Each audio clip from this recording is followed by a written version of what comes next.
Mountain Hills, Arizona. All right, let's bring in two Republicans, CNN political commentator and former Capitol Hill Communications Director Tara Setmayer, and national political commentator for USA Radio Networks and Donald Trump surrogate Scotty Nell Hughes. Good to see both of you, ladies. So let's start with Trump's comment about Romney right there in Romney country in Utah. Scotty, is Donald Trump's, I guess, questioning of allegiance toward faiths a smart strategy? Listen, I don't have to agree with everything Mr. Trump says, and in this case, I don't, as I believe Mitt Romney is definitely a Mormon and a very good Mormon at that, as he's testified over and over and over again. As a woman of faith myself, it says biblically that I shouldn't judge other people, and so I'm going to leave that between Mr. Trump and God and Mitt Romney and God, and whether this is a strategy or not, Mr. Trump said it, and it's up to him, between him and God, whether or not he sticks by it. So Tara, it seems like Donald Trump is willing to take great risks to do so, but at the same time, just when people cringe or think, oh my gosh, can't believe he went there, it kind of drums up the support, or at least cements the kind of support that he's getting. So what, in your view, is happening here, whether it be in the field of conservatism, the Republican Party, or is this a reflection of, you know, the sentiment of America? Well, I think it's a combination of all of those things, but what happens, unfortunately, is that Donald Trump knew how to tap into the anger of the American people and make them think that he's their voice. You know, he's going to make the people pay, whoever, you know, the aggrieved folks in America, and why they're angry. Donald Trump has convinced them, his supporters, that he's going to be the one that makes that other group pay for whatever. But unfortunately, in that, we have all of these other aspects of the Donald Trump candidacy that makes him wholly unqualified to be the president of the United States. The mere fact that we're having a conversation where we have the Republican frontrunner questioning the faith of someone else who was a leader of the party in his home state is just another example of how Donald Trump is running a lowbrow campaign. He's like a child. He can't help but go out there and insult people. He can't help but feed into some of the ugliness of what's going on in this country, instead of being a positive figure. And I think that is valid for many of us, conservatives like me, who look at Donald Trump and think, what would he do in the presidency?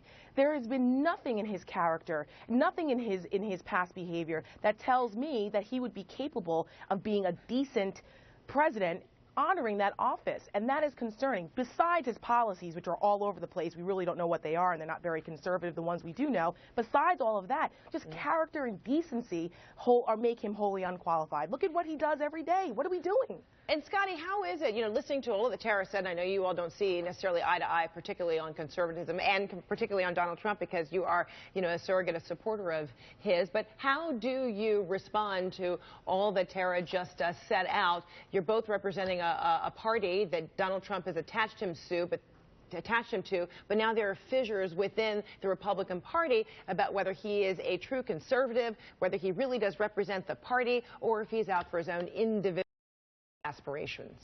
Well, I think Tara made a good point that he has tapped into the anger. And what is that anger at? It's at the status quo of government, and he's questioning it. And sure, some of the questions, like he brought up last night, might not necessarily seem on point, but the key is he's questioning, and he's questioning everybody, and he's challenging the status quo that has gotten the Republican Party and some of the most lowest levels of trust and respect since the beginning. Now, Tara and I do differ, because I think Tara goes along with the idea of the conservative ideals of Lindsey Graham and Jeb Bush, that side, where I'm more of like the Barry Goldwater. I'm actually in the grassroots. I'm actually out there putting out signs, getting in with the people, making phone calls, and not just standing in the Beltway and listening to what the people are saying around the rotunda. I'm actually out here what the Main Street is saying. And so that is why Donald Trump's message is resonating so well with Main Street. But Scotty, what do you say to people who say, okay, leadership means, yes, questioning, but leadership also means bringing home some solutions? And that's what I think people look to Mr. Trump for. I mean, come on. What are the solutions? But he doesn't offer any. He does offer a lot of solutions. He created 32,000 jobs. Maybe you can better articulate or express what are some of those solutions. Well, you look at national security. He's the one that brought up, first of all, he went down to the border, the first presidential candidate to go down to the border and say, we have a problem down here, let's build a wall. He's bringing solutions that are almost very simple. It's already in the law that just needs to be reinforced by those. But still unclear how that wall is going to be erected, who really is is going to pay It's for a it. brick by brick. It's real simple. I mean, it's called you buy, you get somebody to put a brick up, and you make the trade practices fair. Right now, because of this legislature and this Congress, we have trade practices where it's apple to oranges, and it's more incentives for businesses to move outside the U.S., get cheaper labor, and make cheaper products down in Mexico and ship them back up to the U.S. Okay. Okay, so Trump Terry, has isn't wanted that to balance simple? it out. No, it's not that simple. And what Scotty just said, well, first of all, she's not going to impugn my conservative credentials. I was on the ground waiting for her. I've been doing this for 20 years. Okay, you know, don't say that I'm in the part that I'm on the same side as Lindsey Graham and those folks like that. I fought against illegal immigration on the trenches for years when I was on Capitol Hill, and I've been all over the country doing that. On Capitol Hill, I'm in the grassroots, Tara. I've been all over the country with activists on illegal immigration. I helped get 2 Border Patrol agents out of prison who were doing their job. So don't ever question my conservative values and what I've done. That's number one, because I can actually point to a resume that proves that. That's number one. Number two, you approach a D.C. resume. That doesn't work in my book. Sorry, you can try to paint me what you want all you want. But this is less about your individual, you know, credentials, and really about the credentials of all those who are running for president. That's true. This Monday, we're going to have all 5 Democrat, Republican candidates who are going to be on stage, CNN hosting this format. What are we going to hear from any and all of these candidates, particularly when you talk about Donald Trump? He says he's tired of doing debates.